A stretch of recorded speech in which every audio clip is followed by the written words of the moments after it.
Étendue d'eau paradisiaque, sable chaud, le sud de la Martinique, surtout connu pour la beauté de ses paysages verdoyants et ses plages idylliques, cache d'autres atouts inestimables. Des artisans et des entrepreneurs débordant de créativité et d'ingéniosité. Des femmes et des hommes bourrés de talent au bout de leurs doigts. Prenons Jules par exemple. Sa passion, c'est la vannerie, mais aussi la confection de balais traditionnels. C'est mon grand-père. Et quand j'allais tout petit en vacances, je le voyais faire ces balais-là. Alors ce sont des balais, comme je dis anciens, ce sont des balais lataniers. Ce sont ces balais-là qu'on utilisait avant. C'est ce potentiel créatif que l'Office de tourisme Sud Martinique a voulu mettre en avant lors de la première édition des Journées des savoir-faire du Sud. 3 semaines de février bien remplies qui ont permis aux Martiniquais, comme aux touristes, de découvrir de pures merveilles, loin des produits standardisés consommés habituellement. Des épices de toutes les couleurs et de toutes les saveurs. Des chaussures en tissu super originales. Des éventails en tissu super puissants. Et c'est de la puissance, toi. Voilà. Des boissons au nom évocateur. Des tableaux qui vous donnent envie de rêver. Des bijoux on ne peut plus originaux à partir de légumes et feuilles du pays. Les fameuses marée-têtes remises au goût du jour. Mais aussi des savoir-faire ancestraux qui tendent à disparaître et qui perdurent grâce à la ténacité de certains. Donc ça c'est pour le caméraman. Allez, le Zeyman. Je suis heureux. Nous nous sommes arrêtés à Ducos, à l'habitation du Châtel, où le public a pu découvrir le dur labeur d'un maître à manioc.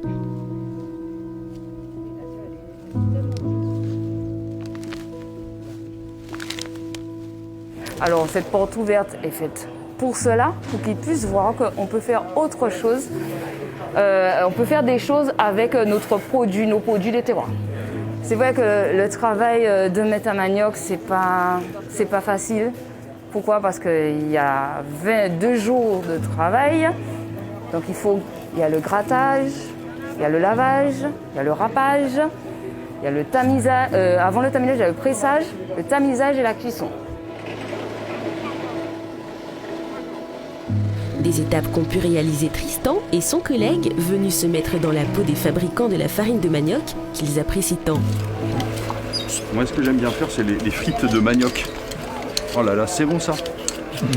Si vous avez goûté déjà des crêpes à la farine de manioc, c'est très très léger, elles sont très très légères.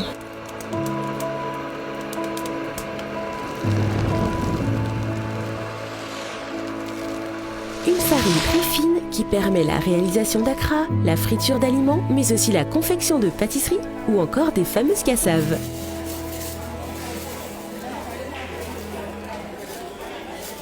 Et puisque l'on parle de nourriture, les Journées des savoir-faire ont été l'occasion de mettre en avant toute la diversité culinaire de la Martinique.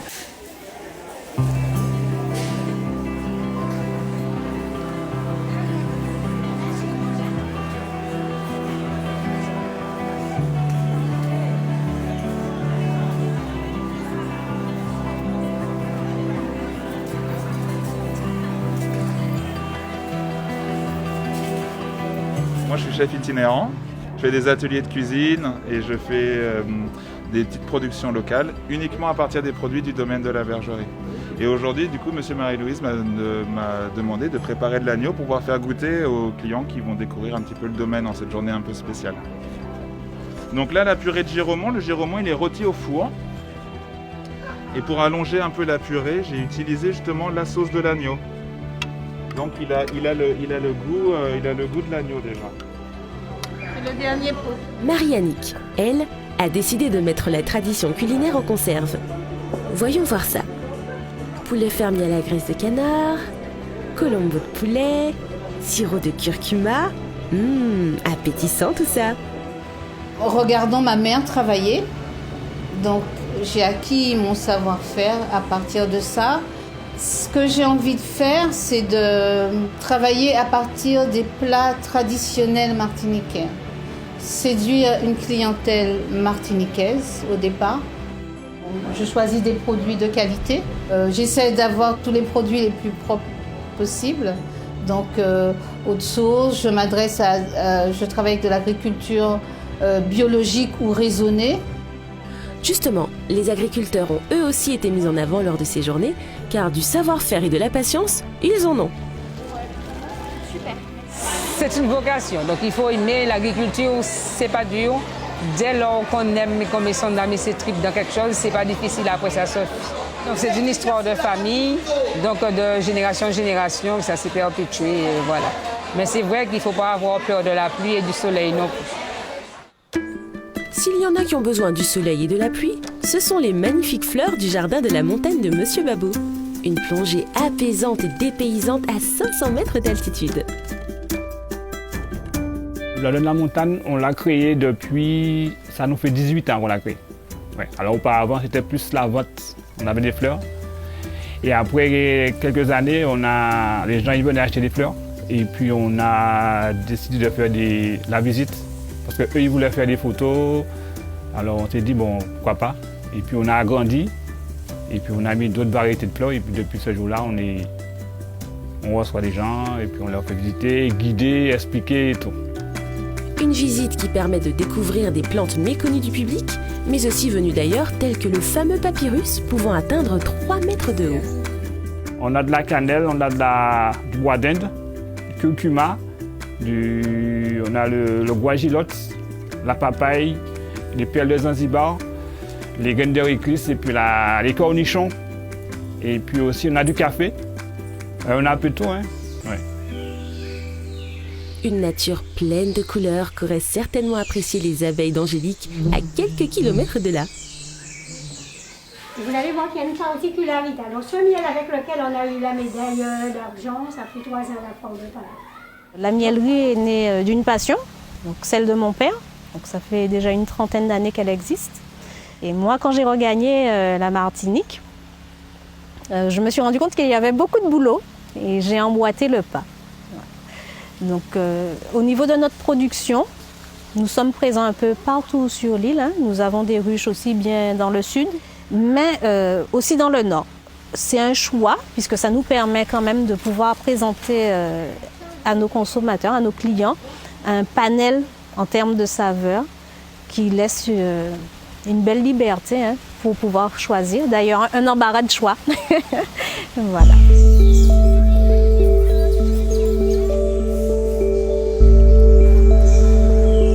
Pour faire découvrir la miellerie Saint-Ange, Angélique et son équipe ont organisé des ateliers sous haute protection.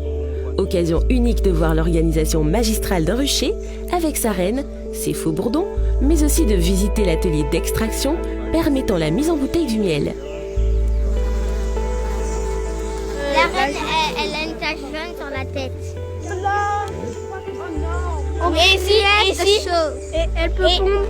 elle peut pondre jusqu'à 300 œufs. 300 œufs, voilà. En un jour. 3000 en un jour. Des dizaines d'ateliers comme celui-ci ont permis au public de visiter des fermes, découvrir le tressage de Bacois ou encore le travail de la terre, notamment avec l'atelier Zongantais, qui aura permis à ses participants de réaliser un jardin créole. Donc le fumier, ça se met en petite quantité. Donc ce qu'on va faire, on casse comme ceci. Une fois qu'on va arroser, vous allez voir que ça va descendre déjà. Voilà. Alors l'autre chose que je ne vous ai pas encore montré. Les journées des savoir-faire ont été organisées, ne l'oublions pas, en février. Mois du carnaval.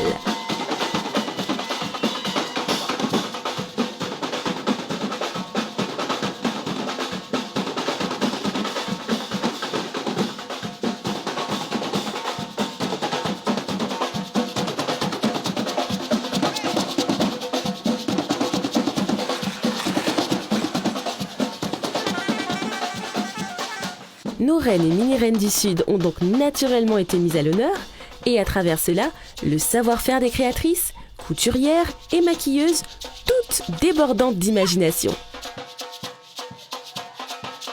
Je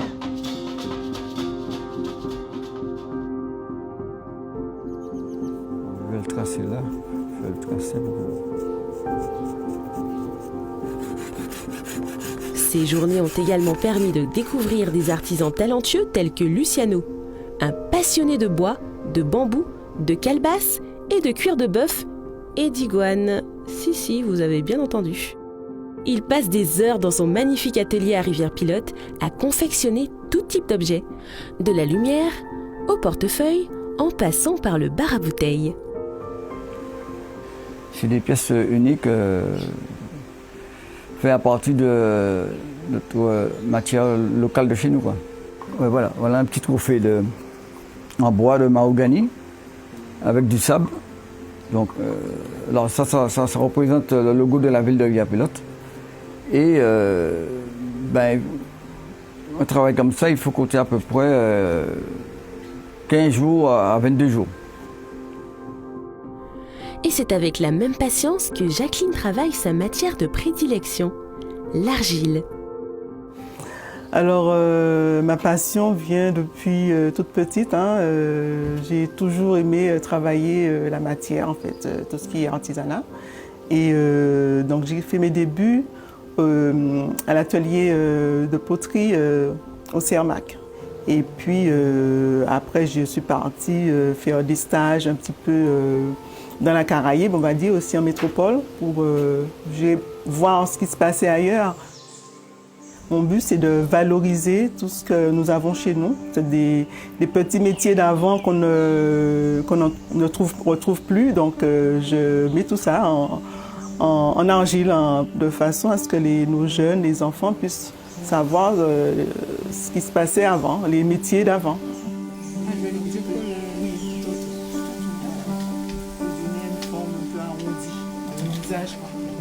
Cette passion, elle a voulu la faire partager lors d'ateliers organisés dans ses locaux.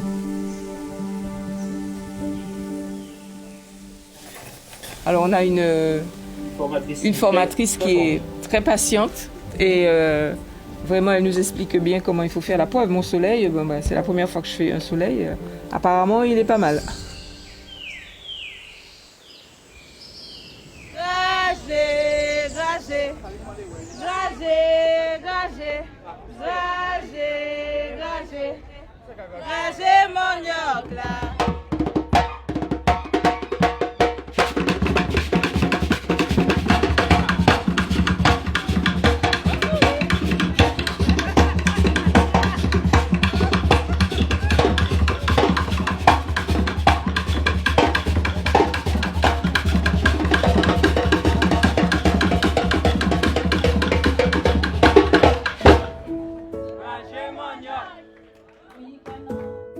Visites de fermes, randonnées, marchés artisanaux, découvertes d'artisans tous aussi originaux les uns que les autres, l'Office de tourisme Sud Martinique aura voulu mettre en avant, lors de ces 3 semaines, les savoir-faire des femmes et des hommes de son territoire.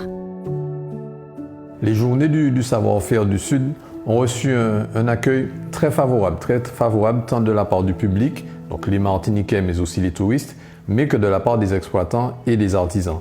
Il faut savoir que les exploitants et les artisans qui ont pris part à ces journées, finalement, ont réalisé plus de ventes et souhaiteraient être encore associés aux futures éditions. Alors, quant aux touristes et aux Martiniquais qui rencontrés sur les marchés, eh bien, là aussi, ils ont exprimé leur satisfaction vis-à-vis de cette manifestation qui leur a permis de découvrir nos exploitants, nos artisans qui proposaient des produits de grande qualité. Concernant les perspectives de cette première édition des Journées du savoir-faire du Sud, qui est un premier pas vers la structuration et le développement du tourisme rural et bien sûr de nature dans le Sud Martinique, eh bien, permettra de compléter notre offre balnéaire et enfin de construire un tourisme de plus en plus inclusif sur les plans naturels, humains et sociaux. L'Office de tourisme Sud Martinique a conçu pour l'occasion un jeu interactif permettant aux visiteurs de tester leurs connaissances concernant les communes du sud de l'île. Tout un programme visant à développer le tourisme rural, mettre en avant l'arrière-pays et proposer une alternative au tourisme balnéaire. Effectivement, le village de la poterie se trouve aux 3 îlets. J'ai trouvé ça très instructif. Je suis martiniquaise et j'avoue que, pas beaucoup, mais quelques fautes quand même. Et donc vraiment à refaire. Merci en tout cas de votre participation. Bien sûr que les journées du savoir-faire du Sud ont leur importance parce qu'en fait, ça a permis de faire connaître la Casa Farine, notamment par des Ducosais qui ne savaient pas que ça existait dans leur commune. C'est bien de faire ça parce que sans ces manifestations, on n'arrive pas à connaître parce qu'on a beaucoup de frais à donner tout seul et avec ces coups de main-là, ça nous aide beaucoup. Le fait d'être avec plusieurs artisans, il y a un intérêt puisque les gens viennent parce qu'ils découvrent tout le savoir-faire qu'il y a sur le territoire. Les artisans ont vraiment un savoir-faire et il faut qu'on les mette en valeur. Ils méritent d'être mis en valeur, vraiment, parce qu'ils ont de quoi nous porter la Martinique.